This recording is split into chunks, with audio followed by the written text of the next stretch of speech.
유튜브로 읽는 박정희 전기 13권 마지막 하루. 비상계엄 선포 이전에 부대 이동.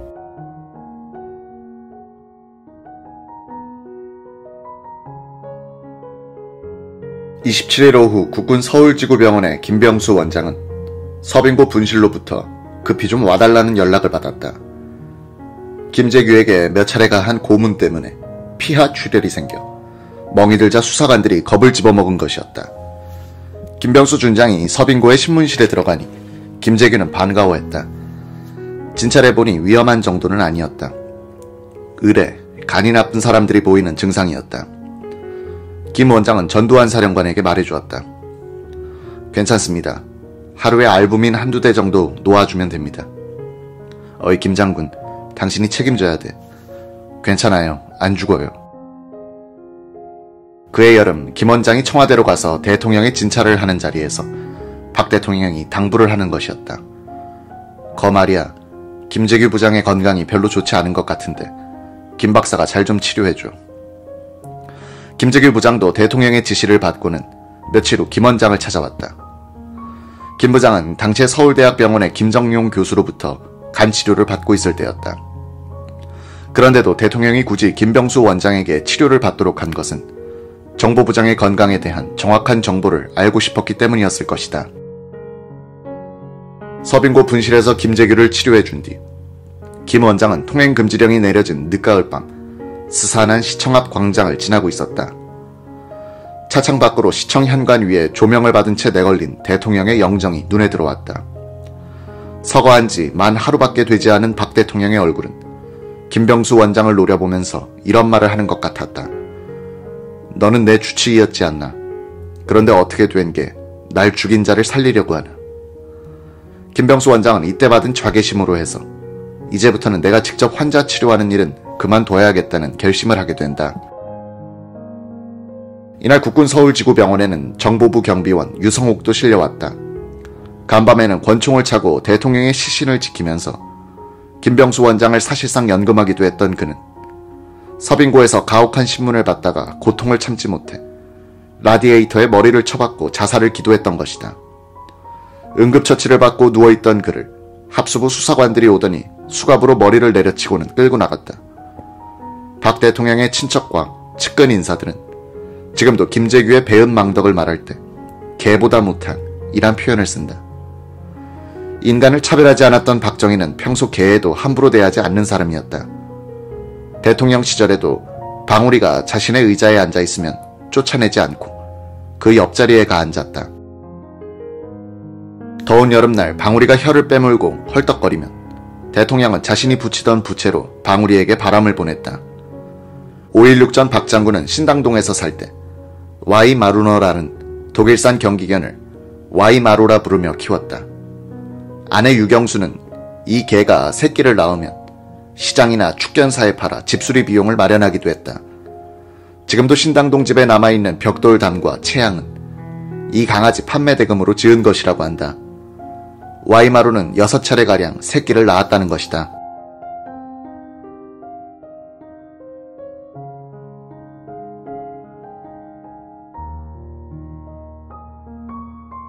박 대통령의 9일장 기간에 청와대 본관 2층에 혼자 남은 방울이는 우울해지기 시작했다.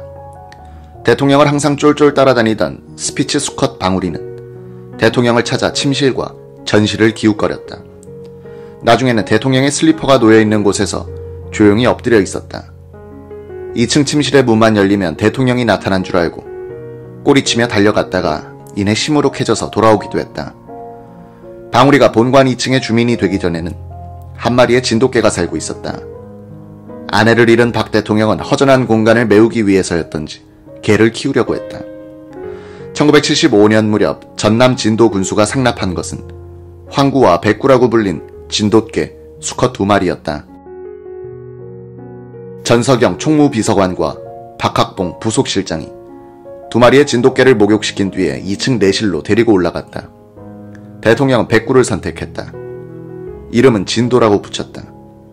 탈락된 황구는 경호 경비대에 보내져 경비견으로 쓰이다가 곧 병을 얻어 죽었다. 진도는 주인한테만 충성을 바치는 진돗개의 성격 그대로였다. 야성이 살아있어 먹을 것을 주는 대통령을 할퀴기도 했다. 진도는 대통령에게는 절대적으로 충성했으나 다른 사람들에게는 매우 사나웠다. 그래서 박학봉은 이 흰둥이 진돗개를 박진도라고 놀리기도 했다. 전석영 비서관은 각하가 하시면 어쩌려고 라면서 눈총을 주기도 했다. 2층으로 올라가던 차지철 경호실장이 달려드는 진도에 혼이 나서 박학봉에게 구원을 청한 적도 있었다. 부속실 사람들에 대해서는 진도가 고분고분했다. 먹을 것들이 부속실을 통해서 나오곤 했기 때문이다. 그러나 부속실의 미쓰리는 진도의 엉덩이를 물린 적도 있었다. 진도의 정 위치는 대통령의 침실 앞 거실이었다. 의젓한 자세로 버티고 있는 진도는 든든하게 보였다. 1978년 이 진도는 박 대통령의 사저인 신당동 집으로 하방됐다. 진도가 너무 사나워 청와대 본관 안에서 원성을 산 것도 한 원인이었다. 진도는 신당동 집 관리인 박환영의 손에 넘어갔다. 여기서 진도의 운명은 또 한 번 바뀐다. 청와대 본관 시절의 진도는 대통령의 위강을 믿고 멋대로 싸돌아다녔으나 신당동에서는 쇠사슬에 묶이는 신세가 됐다. 워낙 사나워 밥을 주는 박환영만 물지 않았으니 격리 조치를 하지 않을 수가 없었다. 진도는 쇠사슬을 이빨로 빡빡 물어뜯는 등 저항도 해봤으나 때늦은 후회였다. 박 대통령이 가끔 신당동에 들르는 날이 진도가 사슬로부터 해방되는 날이었다. 재회도 잠깐. 대통령이 떠날 때면 진도는 차가 시야에서 사라질 때까지 꼬리를 흔들고 달려가려고 했다.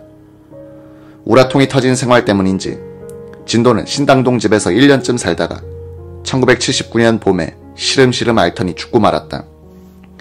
박환영이 대통령에게 보고했더니 잘 묻어주라는 지시가 내려왔다.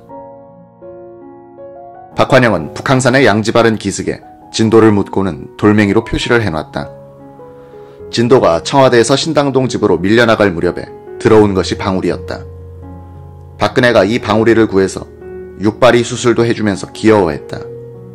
이 방울이는 박정희 유족이 청와대를 나올 때 신당동 집으로 따라갔다.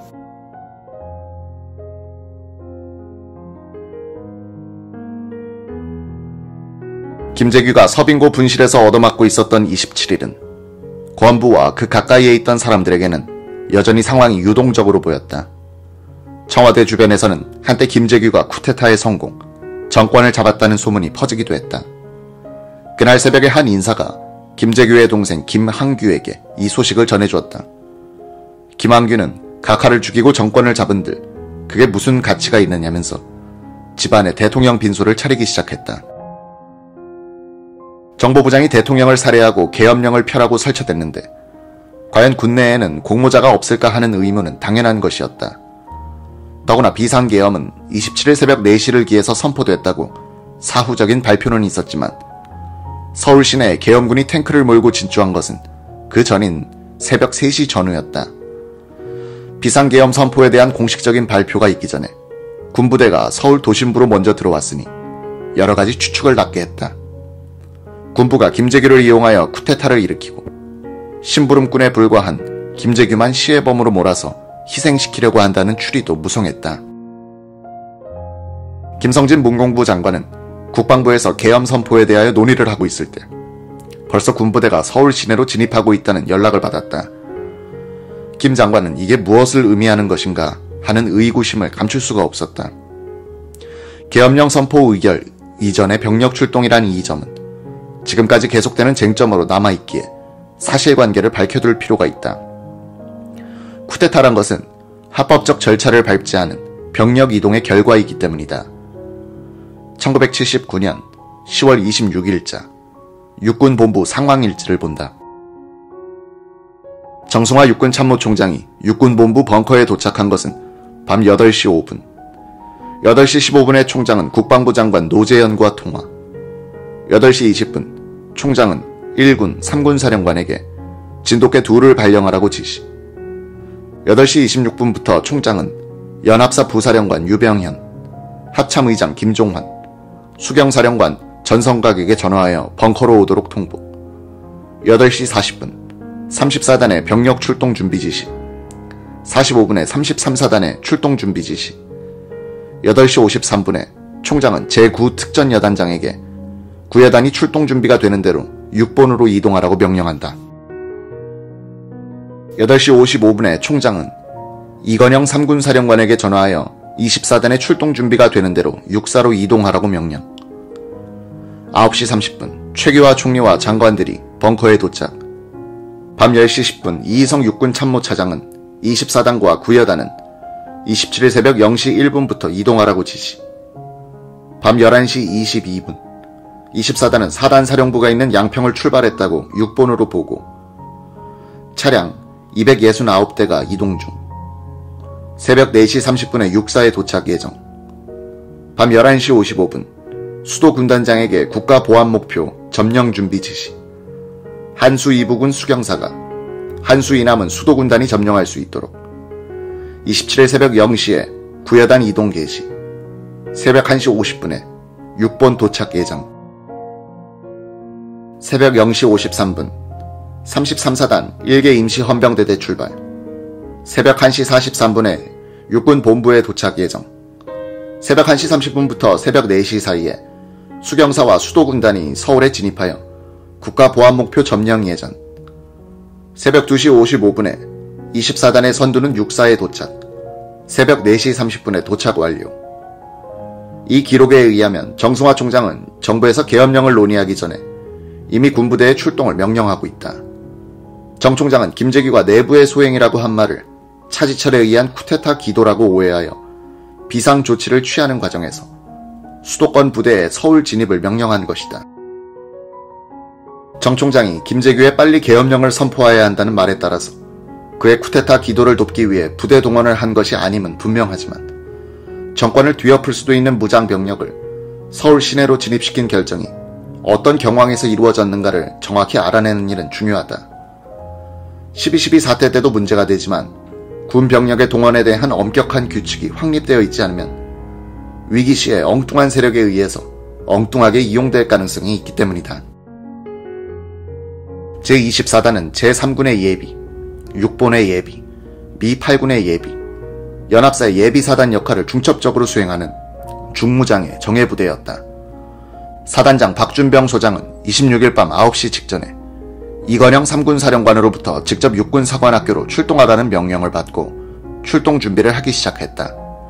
박 소장은 왜 출동하는지 영문을 모르고 부대를 끌고 서울로 들어와 부대 이동을 끝냈을 때 비로소 박 대통령이 서거했다는 사실을 알았다고 한다.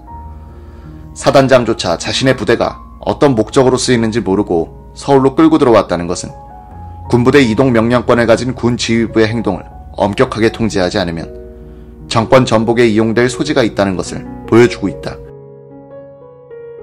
당시 유효했던 계엄법 시행령은 국방부 장관과 내무부 장관이 국무총리를 거쳐 대통령에게 계엄령 선포를 요청할 수 있다고 규정하고 있었다.